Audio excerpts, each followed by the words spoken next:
Have you ever trusted someone so deeply, only to realize they were hiding a secret that could destroy everything? That's what happened to me. At first, it felt like I was living a dream. I was engaged to a man I thought was perfect. And I had a sister I believed I could trust with my life. What I didn't know was that the two people I loved the most were about to betray me in the most unthinkable way. Let me take you back. I was planning my wedding, buzzing with excitement, writing guest lists, and daydreaming about the future. My fiancé, Daniel, seemed like the man every woman wanted, kind, charming, and supportive. And my sister, Emily, had always been my rock. She was the first person I'd run to with good news and the one I leaned on when life got hard. But sometimes, the people closest to us are the ones holding the darkest secrets. Looking back now, I wonder, were there signs I missed? The late-night phone calls? The way my sister and Daniel would exchange glances when they thought I wasn't watching? At the time, I brushed it all off. Why would I ever doubt them? That's the thing about betrayal. It doesn't come from strangers. It comes from those you'd never suspect. And when the truth hit me, it shattered not only my engagement but also my faith in the very idea of family loyalty. As I share this story with you, I want you to stay with me until the end, because the twist I uncovered left me questioning everything I thought I knew about love, loyalty, and blood ties. You might even ask yourself, could I forgive something like this? So, let's begin. My story starts with a wedding dress fitting that should have been one of the happiest moments of my life. Instead, it became the first thread that unraveled the shocking secret I never saw coming. And trust me, if you want to see how this shocking story ends, don't forget to subscribe. You won't want to miss what comes next. Do you believe that sometimes the smallest detail can change everything? That's exactly what happened to me. The day of my wedding dress fitting, I walked in with excitement buzzing through me. Every bride dreams of that magical moment, standing in front of the mirror, seeing herself in white, imagining walking down the aisle. My sister Emily was right by my side, smiling like she always did. At least, that's what I thought. At first, everything felt perfect. The dress fit beautifully, and the seamstress kept saying I looked radiant. Emily clapped, teased me about how Daniel was going to cry when he saw me, and even wiped away a fake tear, pretending to be the dramatic, proud sister. But then something strange happened. While I was twirling in front of the mirror, Emily's phone buzzed on the chair. Normally, I wouldn't think twice about it, but the way she lunged for it, it was too quick, too defensive. I laughed it off. But deep inside, a little voice whispered, why did she react like that? Who was she so desperate to hide? Moments later, when she stepped out to take a call, I caught a glimpse of the screen. Just one word flashed before she grabbed it, Daniel. My heart skipped a beat. Why would my fiancé be texting my sister during my dress fitting? And why would she sneak out to answer? I told myself not to overthink it. Maybe Daniel was checking in about the wedding. Maybe Emily was just helping with some surprise. But the unease stuck to me like a shadow. The smile on her face when she returned looked almost too forced. Here's where I need to ask you, what would you do in that moment? Would you confront her right away, risk ruining the fitting, and possibly embarrass yourself? Or would you stay silent, hoping it was nothing, but letting the doubt grow inside you? I chose silence. I told myself I was being paranoid. But as I walked out of that boutique, the white dress draped carefully over my arm, I couldn't shake the feeling that something dark was unfolding right behind my back. And I had no idea that this small detail was just the beginning of a secret that would destroy my entire world. Have you ever felt the air in a room change, like something invisible was pressing down on you? That's exactly how I felt the night of our rehearsal dinner. It was supposed to be warm, joyful, filled with laughter and love, and on the surface, it was. Family gathered around, the clinking of glasses, the glow of candles. But underneath, there was something else, something sharp that I couldn't name. Emily and Daniel sat across from me, and if you didn't know better, you'd think they were just joking around like a future brother and sister-in-law should. But I knew better. Or maybe I just felt better. Because every time their eyes met, I noticed something, a flicker too long, a smile too private, a tension that shouldn't have been there. I tried to shake it off. I told myself I was imagining things, that I was just stressed from wedding planning. But deep inside, a seed of doubt was growing. And it was poisoning every glance, every laugh, every word. Then it happened. Daniel excused himself to take a call. And only a minute later, Emily quietly slipped out too. My stomach nodded instantly. Was this just bad timing? Or was it something more? I sat there, staring at my untouched glass of wine, my heart racing. When they finally returned, almost at the same time, I wanted to believe it was a coincidence. But Emily's lipstick was smudged, just slightly, barely noticeable, except to me, her sister who had grown up noticing every tiny detail about her. I smiled through the dinner, laughed at the jokes, thanked everyone for coming. But inside, I was screaming. Could my fiancé really betray me with my own sister? Could the people I trusted most in the world really stab me in the back like this? And here's the thing, how do you even prove it? If I confronted them, they could deny everything. I'd look crazy, paranoid, insecure. But if I stayed quiet, the truth would eat me alive. So, I made a choice that night. I wouldn't confront them, not yet. I would watch. I would wait. I would catch them if my suspicions were true. But what I didn't know was that the game had already started. And I was walking straight into the trap they had set for me. Have you ever had that gut-wrenching moment where you start questioning your own sanity? Like, are you overthinking? Or is something truly wrong? That's exactly where I found myself the next morning. I woke up with this heavy pit in my stomach, remembering Emily's smudged lipstick, remembering how she and Daniel disappeared almost at the same time. I told myself, you're paranoid. You're stressed. Weddings make people see things that aren't there. But then Daniel leaned over to kiss me good morning. And for the first time ever, I flinched. My body reacted before my mind could even process it. That was the moment I knew something inside me had already cracked. Throughout the day, I tried to carry on as normal, checking last-minute wedding details, answering calls, making sure the florist knew where to deliver. But every time I turned around, there was Emily, hovering too close to Daniel. Helping him fix his tie. Laughing at his jokes like she was the one about to marry him, not me. The worst part? Nobody else seemed to notice. My parents adored Daniel. And they were too busy fussing over flower arrangements to catch the way Emily's hand lingered just a second too long on his arm. I felt like I was living in a nightmare that only I could see. Then, later that afternoon, I caught something that nearly made me faint. Daniel's phone lit up on the counter. A text message. And not just from anyone, it was from Emily. The preview read, "Last night was risky, but worth it." My hands shook as I grabbed the phone. I wanted to unlock it. I needed to unlock it. But Daniel walked back into the room before I could. His eyes landed on me standing there, holding his phone. And for a second, just a second, his face drained of color. I smiled and set the phone back down, pretending like nothing happened. But inside, my whole world was collapsing. Was I ready to admit that my fiancé and my sister might actually be lovers?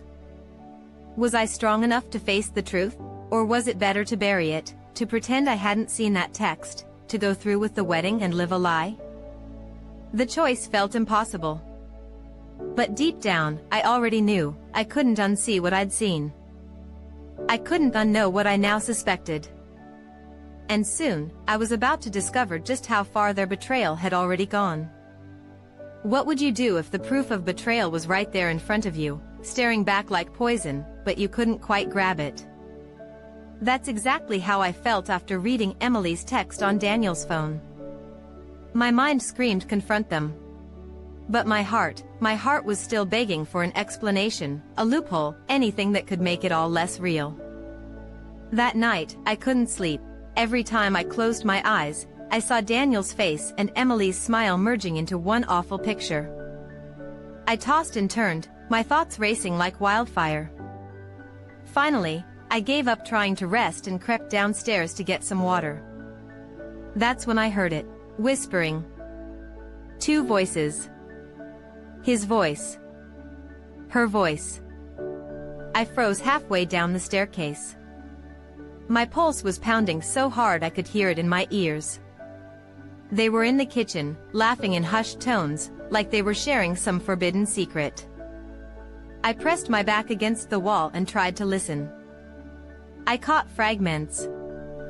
Emily's voice, soft but cutting, "We have to be careful." Daniel's low reply, "She's suspicious." My breath caught. Suspicious? I'm suspicious? So they were talking about me. I felt my knees weaken. The water glass in my hand trembled. And I was terrified I'd drop it and expose myself. I didn't. Instead, I carefully tiptoed back up the stairs. But every step felt heavier than the last. By the time I shut my bedroom door, my body was shaking. The betrayal wasn't just in my head anymore, it was alive, happening, breathing, right under my roof. And yet, when Daniel slid back into bed beside me an hour later, pretending nothing had happened, I forced myself to stay still. I didn't turn. I didn't ask. I couldn't, not yet, because if I asked, if I confronted him right then, everything would shatter. But the universe wasn't done with me. The very next morning, I got the confirmation I dreaded most. Emily had left her purse in the living room. When I bent down to move it, something slipped out, a small, folded photo strip from a photo booth. It was her. And Daniel. Together. His arm around her shoulders. Her lips kissing his cheek, and his smile, God, his smile was the exact same one he used to give me. I clutched the photos like they were burning my hands. That was it. No more excuses. No more doubts. They weren't just whispering in the dark. They weren't just sending risky texts. They were already living in the kind of intimacy I thought only belonged to me. I felt something inside me shift. I wasn't going to stay silent anymore. I wasn't going to play the fool. But how do you expose the people you love most, without destroying yourself in the process? And little did I know, the way I chose to handle this would lead to the most explosive confrontation of my life. How do you look someone in the eyes when you know they've been lying to you? When you know the love you thought was unshakable is already bruised and broken? That morning, as I held that photo strip in my trembling hands, I realized I couldn't pretend anymore.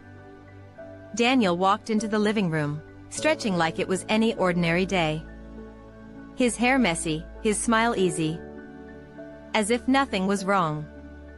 He glanced at me. Then at the purse still sitting on the couch.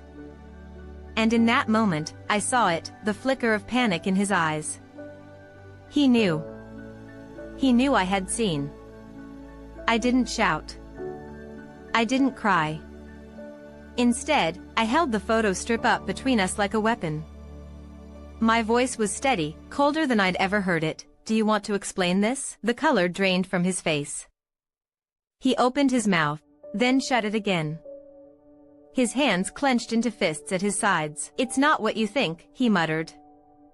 Isn't that always the line? It's not what you think. But this time, there was no room for excuses. My sister. My fiancé. And undeniable proof pressed between my fingers. Before I could even respond, Emily walked in. She froze when she saw the photo strip, her face instantly pale. The silence in the room was suffocating. 3 people bound by love, family, and betrayal, now trapped in a moment that could destroy everything. I turned to her, my voice trembling now. But with rage, not weakness. "How could you? You're my sister. I trusted you with everything. Wasn't being in my life enough? You had to take him too?" Her lips parted, tears welling up instantly. "I didn't mean for it to happen," she whispered. But Daniel cut in, sharp and panicked. "Stop. Just stop. Don't say anything." And that's when I knew. This wasn't just a fling. This wasn't some drunken mistake. His desperation to shut her up meant there was more secrets, more lies. I felt like I couldn't breathe. My own house felt like it was caving in on me. The man I planned to marry and the sister I'd grown up protecting, now standing together in guilt, united against the truth. But here's the thing about betrayal, it either breaks you, or it ignites you. And in that moment, I chose the second. I wasn't going to collapse in front of them. I wasn't going to let them see me shattered. So I took a deep breath, steadied myself, and said the words that made both their faces go pale, "You've left me no choice. If you want to keep lying, fine. But I'm done playing your game. I'll make sure everyone knows who you really are." Emily gasped, Daniel cursed under his breath, and I walked out, my heart pounding. I didn't have a plan yet, but I had power again. And I knew exactly where to start. Because exposing them wasn't just about revenge, it was about finally taking back control of a life they thought they could ruin. But I had no idea that once I started pulling at their web of lies, I'd uncover something even darker than I imagined. Secrets have a way of crawling out of the dark, don't they? I thought I could control how this truth unraveled. But the moment I walked out of that house, it felt like betrayal was stitched into my skin. Every word I spoke, every face I saw, I knew sooner or later, they'd all know. I didn't waste time. My parents had always seen Daniel as the perfect man and Emily as the golden child. If anyone deserved the truth, it was them. I showed up at their house, photo strips still clutched like evidence in a courtroom. My mom opened the door, smiling. But that smile faded the second she saw my tear-stained face. "What happened?" she whispered. I dropped the photo strip onto the table. My dad leaned over it, squinting. Then his jaw tightened. His hand trembled as he picked it up. My mom gasped, covering her mouth. They didn't need an explanation. The betrayal screamed louder than I ever could. But what hurt most wasn't their shock, it was their hesitation. My mother's first words weren't, "How could Emily do this?" They were, "Sweetheart, maybe it's a misunderstanding. Your sister loves you." That's when it hit me. Blood makes people blind. My parents weren't ready to believe their precious Emily could do something so vile. I stood tall. Though my voice shook, there is no misunderstanding. She betrayed me. And he betrayed me too. If you don't believe me now, you will. Because I'm going to make sure everyone sees the truth. My father looked at me like I was speaking a foreign language. "You're not really thinking of telling people, are you? Do you realize what that would do to this family?" And there it was. Not pity. Not comfort. Fear. Fear of scandal, of judgment, of the whispers behind their backs. They weren't worried about me, they were worried about themselves. Something in me hardened then. If even my own parents wouldn't stand by me, then I had to stand by myself, and maybe, just maybe, I had to let the world see the truth for what it was. The next day, I sat in my car outside our wedding venue. The deposit was already paid, the guest list already printed, the flowers already ordered. People were waiting for an event built on a lie. Should I really let everyone sit there in blissful ignorance? A part of me wanted to cancel everything quietly. To vanish, lick my wounds in silence. And let Emily and Daniel bury themselves in their own guilt. But another part of me, the louder, stronger part, wanted justice. I wanted the humiliation they tried to hide from me to burn them instead. And that's when the idea formed. What if I didn't just cancel the wedding? What if I turned it into something they'd never forget? Imagine a wedding where the vows are never spoken, because the truth explodes in front of every guest. Where the bride doesn't walk down the aisle to meet her groom, she walks down to expose him. My hands trembled with both fear and excitement. The decision I made that day would change everything. And deep down, I knew, I was done protecting them. It was time to let the world see the monsters they really were. But I had no idea, the fallout wouldn't just destroy their lives. It would unravel family bonds, friendships, and even my own sense of who I could trust. Because once you light a fire like this, you can't control what burns. The day of the wedding arrived. But instead of excitement, I woke up with a storm in my chest. My dress hung by the window, the flowers were delivered, the guests were already arriving, but I wasn't the same bride they were expecting. I wasn't there to marry Daniel. I was there to end everything. Walking into the venue, I felt eyes on me, whispers trailing behind about how radiant I looked. If only they knew. My maid of honor, who had no clue about the truth, adjusted my veil with teary eyes and whispered, "This is your day, you deserve all the happiness." I almost broke in that moment. But I couldn't, not yet. When the ceremony started, the music swelled. And I walked down the aisle. My heart pounded so loudly it drowned out the violins. Daniel stood there, looking every bit the devoted groom. Emily sat in the front row, dressed like a saintly sister, her smile as fake as the lies she told. The officiant welcomed everyone, and then asked us to share our vows. That was my cue. I reached into my bouquet, where I had hidden the photos and the letter I found. My hands shook as I pulled them out, but my voice was steady. "Before I say my vows," I began, locking eyes with Daniel, "there's something all of you deserve to know." A murmur rippled through the crowd. Daniel's smile froze. Emily shifted in her seat, her face paling. I held up the photo strip for everyone to see. Gasps filled the room. Then I read the letter aloud, every word of Daniel's promises to Emily, every confession of their secret relationship, every piece of proof I had. The silence shattered.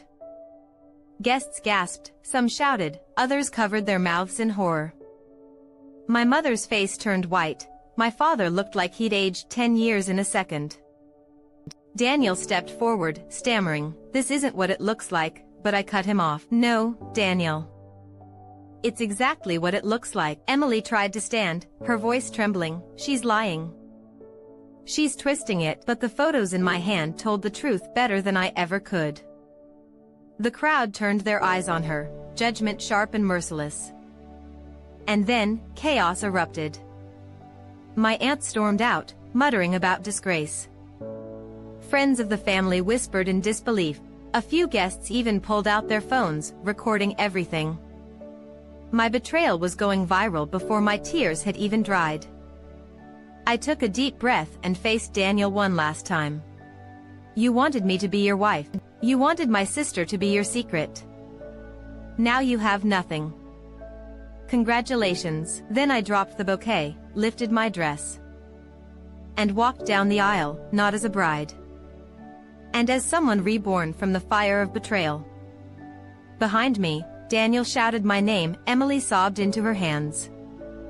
And my parents begged me to stop, but I didn't stop, not this time.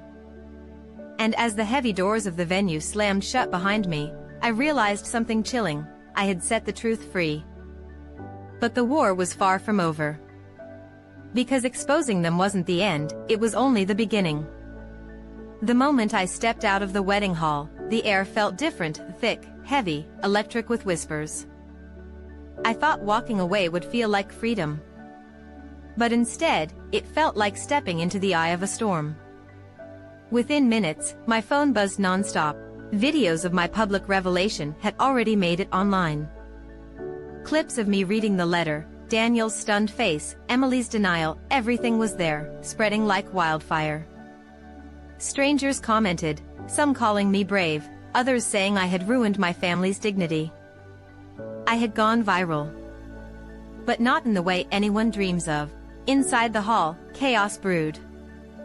My cousin later told me that half the guests left in disgust, while others stayed just to watch the drama unfold. My parents were humiliated.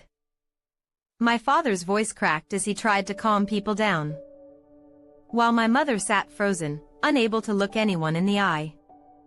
Family friends avoided them like a plague, but the real shock came that evening. Emily showed up at my parents' house, mascara smeared, hair tangled, eyes burning with rage. She didn't come to apologize. She came to blame me. "You've ruined my life," she screamed, slamming the door behind her. "Do you even know what you've done? Everyone hates me now. Everyone's calling me a homewrecker, a thief, a monster. I can't even show my face at work." I stared at her, numb. "You ruined your own life, Emily. I just revealed the truth." Her voice cracked.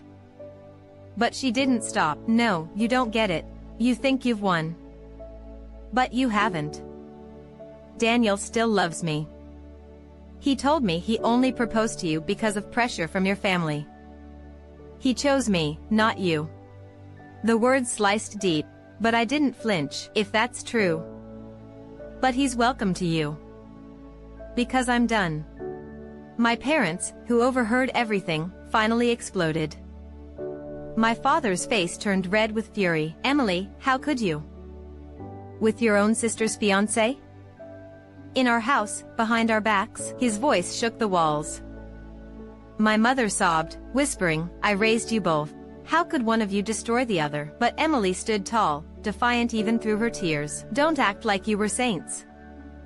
You always loved her more. She was always the golden child. For once, I had something she didn't, and she couldn't stand it." The room fell silent. My mother broke down completely, my father turned away. And I realized the betrayal wasn't just about Daniel. It was deeper. My own sister had carried jealousy for years, waiting for the chance to strike, and that's when the doorbell rang. When my father opened it, Daniel was standing there. Bruised from humiliation, desperate, sweating. He pushed past everyone and dropped to his knees in front of me. "Please," he begged, his voice shaking. "Don't leave me. It was a mistake. She doesn't matter, you're the one I love. We can fix this, we can start over." I froze. My sister glaring at me, my parents shattered, the world watching online. And now Daniel begging for forgiveness. I had exposed their secret. But now the real choice was mine. Do I let him grovel and ruin himself further? Do I forgive him to save face? Or do I burn the last bridge forever? The answer was clawing inside me, desperate to escape, but I wasn't ready to say it. Not yet.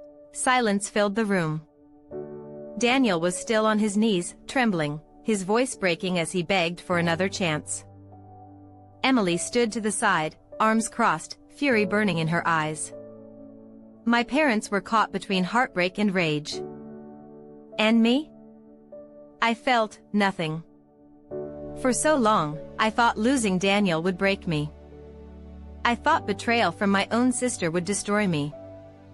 But standing there, watching them both unravel, I realized something shocking. I wasn't the weak one anymore. They were. I took a deep breath and spoke, calm but sharp like glass. "Daniel, get up. Stop embarrassing yourself. You didn't love me. You loved the image of me." And Emily, I turned to her, my voice colder than I'd ever heard it, "You've hated me longer than I realized. You didn't steal him out of love. You did it to win a battle that never existed. And that's the saddest part of all." Emily's lips trembled. But she refused to cry. Daniel reached for my hand. But I stepped back. "I don't want either of you in my life. Not now. Not ever." My father nodded slowly. As if a heavy truth had finally settled. "You're right," he whispered, "and you deserve peace." My mother sobbed into her hands, finally letting the weight of it all break her. Daniel tried again, voice frantic. "Wait, we can fix this, please.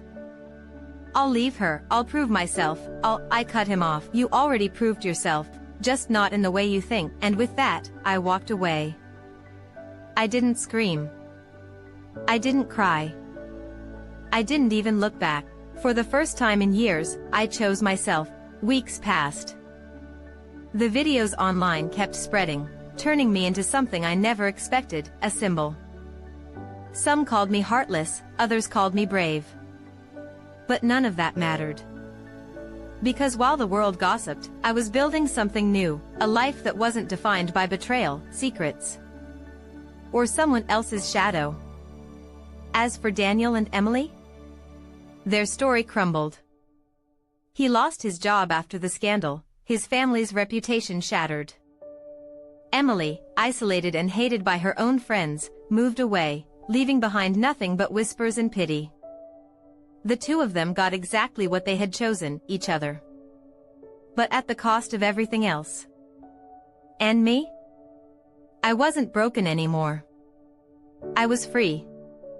So here's the truth I want you to take away: sometimes, losing people isn't the tragedy. Sometimes, it's the gift. Because the people who betray you were never yours to begin with. If you've stayed with me until the end, thank you. And if you want to hear more shocking stories like this, don't forget to subscribe.